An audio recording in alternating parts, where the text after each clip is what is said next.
అదేది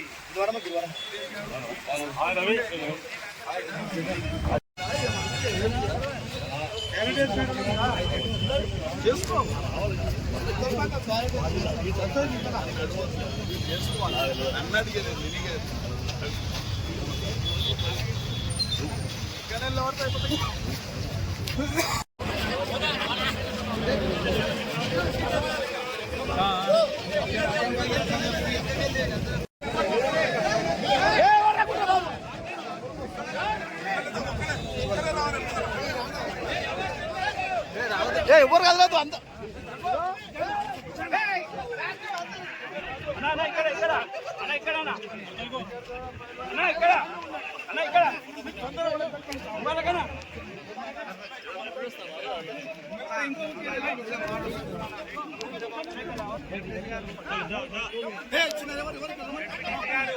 మిమ్మల్ని నమ్ముకుంటున్నాం.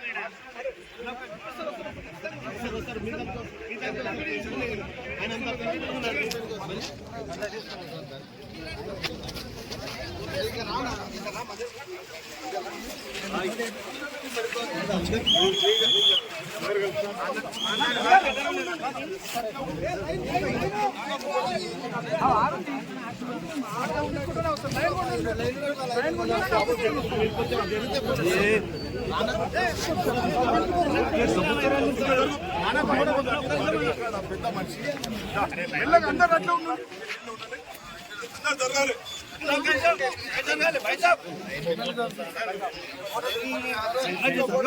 అందరూ వాడకండి. నర్సింహులు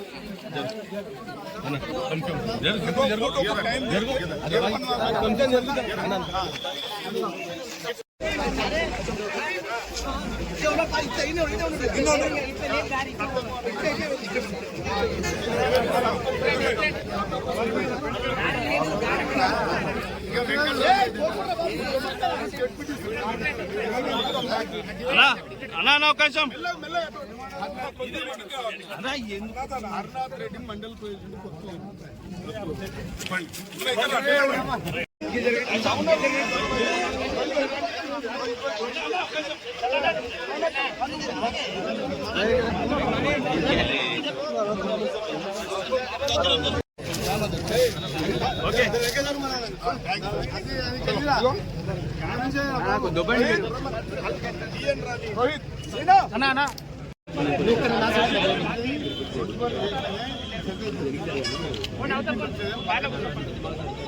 అర్జునరెడ్డి గారు ఇది ఇక్కడ మన రాజధాని ఎమ్మెల్యే శంకర్ గారు అదే టెండర్ కాదు, ల్యాండ్ ఎక్వేషన్ సంబంధం కరెక్ట్ రాయి. ఈ 6 రోజు ఎల్సీ నెంబర్ 27 ఎమ్మెల్యే గారితో టచ్లో ఉండు. మన పిఆర్ రోహిత్ ఎమ్మెల్యే గారు పర్సనల్ నెంబర్ నీకు పెడతాడు. వచ్చి ఈని ఎస్ఎన్ తీసుకొని రా, చూసుకొని పోయినాక దాన్ని ఎప్పుడు స్టార్ట్ చేస్తావు డేట్ చెప్పు. అదనా చేస్తే అంటే పెద్ద పెద్ద జంక్షన్ అయితే ఇక ఈ 15 రోజులు స్టార్ట్ చేస్తారు, చూసుకోవాలి మనం. ఇక ఓకే మనం రెడ్డి ఆహ్వానం మేరకు అలాగే టెండర్లు కూడా పిలిచినాం. ఇక్కడ కూడా ఈ ఆర్ఓబిని 90 కోట్లకే ఉండి దాన్ని 180 కోట్ల పైన పెట్టి మీ అందరు అభిమాన నాయకుడు మీరందరూ ఎంతో కష్టపడి గెలిపించి ప్రజానాయకుడు వీళ్లపల్లి శంకర్ గారి కోరిక మేరకు ఇక్కడ ఆర్ఓబిని కూడా డబల్ కాస్తూనే ఒక 15-20 రోజులని పని స్టార్ట్ చేయబోతున్నాం. దాంతోపాటు కొండపల్లిలో కూడా మసీదు అలాగే రోడ్ వెయిటింగ్తో ఇబ్బంది ఉన్నది, దాన్ని కూడా చేస్తూ Hyderabad Bengaluru national highway green field highway 5,000 కోట్లతో త్వరగా ప్రారంభించాలని మన గౌరవ ముఖ్యమంత్రి గారు, నేను గడ్కరీ గారు గారిని స్పెషల్గా కోరి ముందుగా కర్నూలు వరకు డబుల్ చేస్తున్నాం. ఏదేమన్నా సరే ఫస్ట్ మొదటి 3 నెలలు రాష్ట్రంలో 3,000-30,000 ఉద్యోగాలు నింపడం, ఆ తర్వాత 3 నెలలు ఎలక్షన్ కోడ్ రావడం, ఇప్పుడిప్పుడే జిల్లా పర్యటనకు మా ముఖ్యమంత్రి గారు కూడా మొదలుపెట్టినారు. మేము కూడా అన్ని కాన్స్టిట్యున్సీల పర్యటనలు, కాన్స్టిట్యున్సీ అభివృద్ధి కార్యక్రమాలు గత 10 ఏళ్ళుగా రోడ్ల గురించి పట్టించుకోలేదు, ఒక్క ఇల్లు కట్టలేదు, ఇవన్నీ చేసే పనిలో ఉన్నాం. ఇప్పుడు ఆయన విమర్శించినా వేస్ట్, సచిన భవన్ కొట్టినట్టు లెక్క. అందుకని ఆ పార్టీకి అయితే దుకాణం బంద్ అయింది.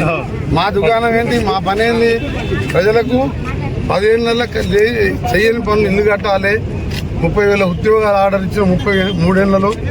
ఇంకా ఇప్పుడు 30 రోజులు కాకముందే ఆర్డర్ ఇచ్చి ఇలా డిఎస్సీ మీద చేసిన నిరుద్యోగులకు చెప్తున్నాం, మీరు వాళ్ళ మాటలు నమ్మకండి. 10 ఏళ్ళ నుండి ఏం చేయలేదు. 3 నెలల్లోనే మా ముఖ్యమంత్రి గారు 30,000 మంది ఉద్యోగం చేస్తున్నారు. మరొక డిఎస్సీ కూడా పిలుస్తాను మా డిప్యూటీ సీఎం గారు చెప్పారు. వాటి రాజకీయ ఉచ్చులు పడకండి. మా ప్రభుత్వం వచ్చింది, తెలంగాణ ఇచ్చింది కాంగ్రెస్ పార్టీ ఉద్యోగుల కోసం. మన ఉద్యోగాలు ఆంధ్రాకు పోతున్నాయని, మన నిధులు ఆంధ్రాకు పోతున్నాయని, మన నిధులు పోతున్నాయని తెలంగాణ ఇచ్చినాం. 10 ఏళ్ళు మోసపోయిన ఆయన మాటల్లో మాకు 5 ఏళ్ళు ఇచ్చినాం. 5 ఏళ్ళు అవసరం లేదు, 3 ఏళ్ళు చూడండి మేము ఏందో చూపిస్తాం.